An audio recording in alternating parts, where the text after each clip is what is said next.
Could you share with us some thoughts on the role of technology in marketing and its future role as you see it?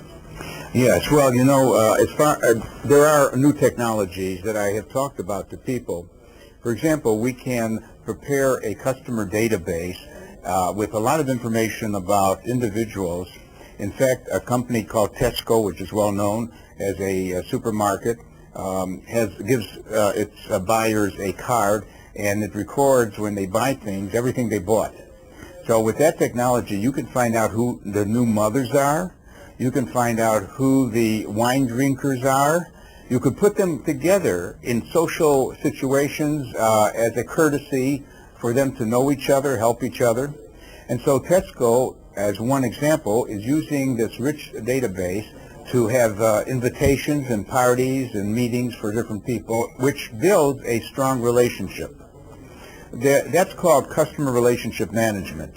In addition, there are mathematical and statistical techniques that allow us to detect patterns, particularly segments and trends, taking place in our customers that we couldn't probably find or notice if we just looked at raw data.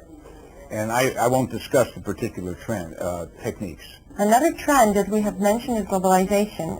There is a huge pressure to become global, and not everyone can do it. Not everyone has the right resources to do it, especially this being true for smaller countries like Croatia.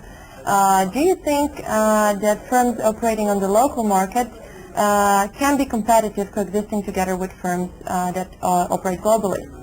Well, there's two problems that firms on the local level face. One is defense and one is offense. The defense is they know that big companies will come into their country. McDonald's comes in, Walmart might come in, IKEA might come in, and it could hurt a lot of companies that are local which don't have either the resources or their quality isn't as good. I'm not so upset with good multinationals coming in because they also give you something. They give you training, they set higher standards and so on. The other thing is, can smaller and medium-sized companies operate not only in their own country, but their neighbor countries? Can they offer something where they are the best at that for the region? And one of the answers is to be a niche company, and we use the word niche very precisely, is to be a company that is a specialist in something that not only does your country buy, but the region buys, and in fact the world buys. So I would recommend for medium and small-sized companies to develop and sense some need that isn't being well served and that can be served by one of your companies. Could we even go so far and say that maybe even marketing has had an impact on technology? Well, you know, every new technology, like let's say a CAT scan, which General Electric will make for examining the body, something new like an iPod, those are new technologies. And of course, they're not going to succeed without buzz.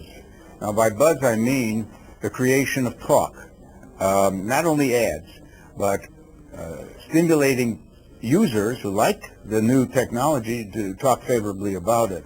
So technologies themselves that are new depend on marketing. They don't just grow by themselves. What do you think are major challenges that transition countries face in terms of marketing? Challenge number one, putting a reputation on the country for quality or service or both. We think of some countries like Japan as the place to go for electronics. We think of some countries as the place to go for watches, Switzerland, candy for Switzerland. And we think of some countries to go for electronics and other things like Japan. We would like each country to develop an identity, which is really called country branding or nation branding.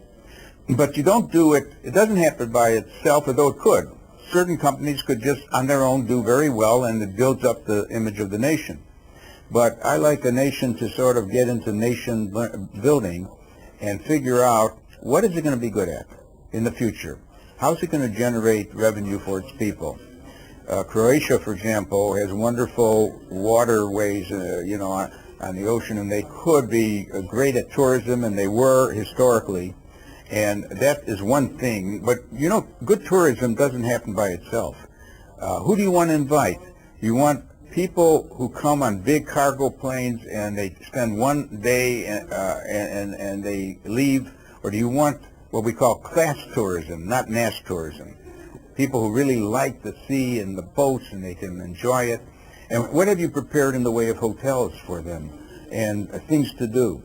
But tourism is only one way to build a nation. We want to ask what foods you might make that would be, you know, what beer might be good, what dishes you might serve. So I would say that the nation has to sort of figure out what it's going to be good at and put some resources to support those who can develop that. Some CEOs, heads of companies, want some marketing, but their understanding is it's just advertising and selling. Some know that it's more. It's actually selecting some products, pricing them, figuring out the best channels, and promoting. There are some CEOs who are even broader. They say, I need a marketer to help me segment the market, figure out the best markets to go after, help me build the right products for those markets, and so on. So one of the first questions is, what's your president like? Does he understand marketing? Now, if you're working for someone who only thinks marketing is marketing and sales, unfortunately, he's not using his talent. He's not using the talent he hired because he's limiting them to some communication. And I call that 1P marketing, just promotion. I want marketing to participate in shaping the strategy, in finding new opportunities, and that's what's happening in the best of our companies anywhere in the world, and that's the issue. It is much more. I'll tell you why marketing is much more than advertising. Marketing starts before you have any products. It's to search for great ideas and invent good things that people need and want. The advertising comes much later after you found something to offer people and you want them to know about it. And by the way, there's new ways to communicate without advertising. If you develop a good product, you could use public relations, because if it's an interesting product, there could be stories about it in the newspaper, on the talk shows. So I think to call marketing all about advertising is a very limited view. Do you think education could play a big role in changing this perception and making it better? Yes, I really hope that those people who go to school and get an economics degree, and by the way, an economics degree is not necessarily one that's going to bring in a lot of marketing, because in pure classical economics, it's just sort of demand and supply, creating a price, and the product is fixed and all that. That's why we invented marketing, because it's much more dynamic and it's much more about explaining really what happens in the marketplace.